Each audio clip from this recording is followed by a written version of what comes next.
In nomine Patris et Filii et Spiritus Sancti. Amém. Estamos então, caríssimos, na quinta-feira da 25ª semana depois de Pentecostes, celebrando São Clemente I, o terceiro sucessor de Pedro. Na missa daqui a pouquinho a gente cita Lino, Cleto, Clemente, o terceiro, né? Pedro, Lino, Cleto, Clemente, o terceiro Papa. Ainda no século I, né? Ainda no século I. E aliás, tido, até por causa da carta que ele escreve aos Coríntios, como um Papa apostólico, dando assim também um peso maior ao seu escrito. Que inspira a unidade da Igreja. Inspira a unidade da Igreja. Que difícil. Esta que é a grande função petrina. Né? Trazer unidade à Igreja. Essa é a grande. Né? E nós vemos a confusão que se instaura na Igreja. A enorme confusão que se instaura na Igreja. Olha, eu diria que nem Francisco se entende, nem o Vaticano se entende. E não é que agora eu vejo aí matérias no Vaticano News falando do perigo que o sínodo da sinodalidade que aconteceu na Alemanha, antes da Igreja Universal, né? Lá já se encerrou, que ele é para a Igreja como causa de divisão. E contudo, veja a contradição, o sínodo da sinodalidade que acontece no Vaticano, mas que mais cisão pode haver e provocar do que esse que está acabando completamente com a Igreja. E vejam, queridos, no sínodo da sinodalidade, assim como está sendo celebrado em Roma, o que se ataca é a hierarquia da Igreja. Né? E vindo abaixo a hierarquia da Igreja, com o papado, vem abaixo a unidade. Por que nós somos tanto contra os sede-vacantistas? Porque tanto tempo com sede vacante, mais de 60 anos com sede vacante, a Igreja se desmantela, se desfaz inteira. E olha, com esses 11 anos de antipontificado de Francisco, a coisa já está desmantelada. Vi ainda recentemente um post com a efígie dos papas que se levantaram contra a maçonaria. Uma multidão de papas. E não é que se devemos dizer, mas faltou Francisco. Ali não estava Francisco. Até Bento XVI, João Paulo II estava, Bento XVI estava, mas procurei e Francisco não colocaram ali na efígie. Porque Francisco é descaradamente maçônico. Né? Ele inclusive deu o nome a uma filial da maçonaria, ao menos a uma filial da maçonaria, ele deu o nome, efetivamente deu o nome. E contudo, aprovado por ele, sai agora recentemente um documento do Tuxo. Olha, do Tuxo. Não, a confusão é imensa, né? Esse homem escrevendo contra a maçonaria, posicionando-se contra a maçonaria. É uma coisa impressionante. Eles se aliam com toda a elite do mundo.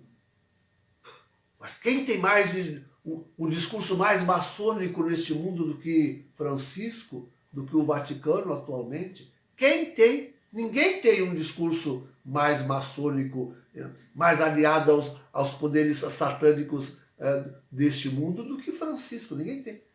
E contudo, olha a confusão. Vejam. Onde encontraram unidade? Não, e incentivo, né? Também recentemente vi um bispo dizendo, se você quer ascender aí na igreja, você tem que ser maçônico. Tem que ser da maçonaria. Tem que ser.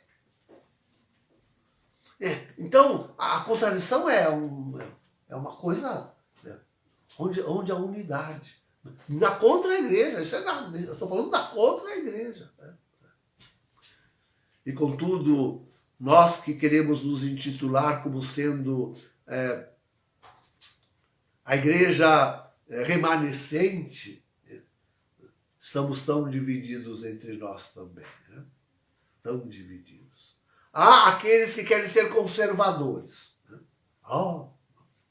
Conservadores.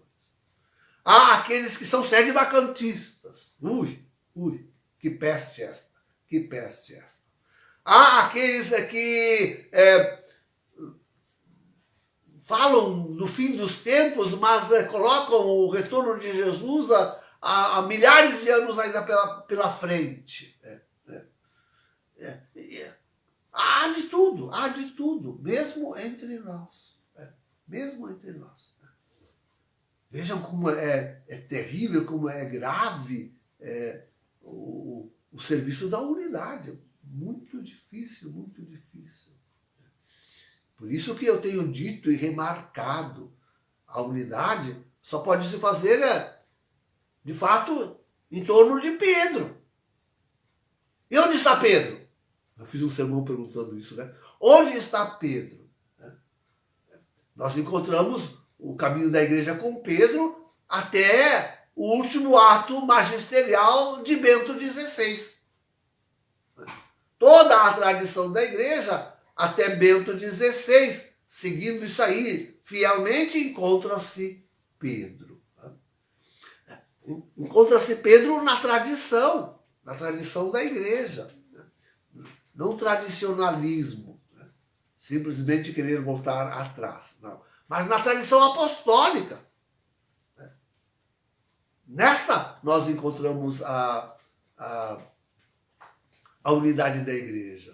Nos dogmas da igreja, ali nós encontramos a tradição da igreja. Inclusive quando o Santo Ofício condena o milenarismo. Isto é, o afastamento do retorno de Jesus como para daqui a 1000 anos. E todo o magistério da igreja, a recepção das Sagradas Escrituras no seu devido lugar, altíssimo posto. Mas com uma interpretação, uma leitura canônica, uma leitura dada pela igreja, não com esse livre pensamento maçônico. O livre pensamento é maçônico. A livre interpretação das Sagradas Escrituras vem da maçonaria. Então, é na doutrina permanente da igreja a respeito do matrimônio, da sexualidade, do sacerdócio, da hierarquia, da constituição da igreja como sendo hierárquica. É aí que nós vamos encontrar a unidade da igreja. Não tem outro lugar onde buscar a unidade da igreja. Então, é nesses pontos que nós temos que nos firmar, nos calcar, perseverar com todo o ardor, com toda a firmeza, esperando que ao retorno de Jesus, aquilo que restar da humanidade, então, esteja verdadeiramente católica. De novo na comunhão da unidade. De novo em comunhão de unidade. Desaparecendo todas essas divisões. A primeira e maior, aquela que há na contra-igreja. Mas depois reconheçamos com humildade aquela que há também entre nós, os ditos da igreja remanescente, que um puxa para lá, outro puxa para cá. Então, sim, que o Senhor nos devolva a esta unidade sob o pastoreio de Jesus. É sob o pastoreio de Jesus que nós vamos retomar a unidade. Até lá, cuidemos-nos nós com estes pontos que eu elenquei aqui, que não são poucos, e que por isso nos asseguram com firmeza a unidade com a igreja apostólica, com a igreja de sempre. Nos asseguram esta unidade. Em nome do Pai, do Filho e do Espírito Santo. Amém.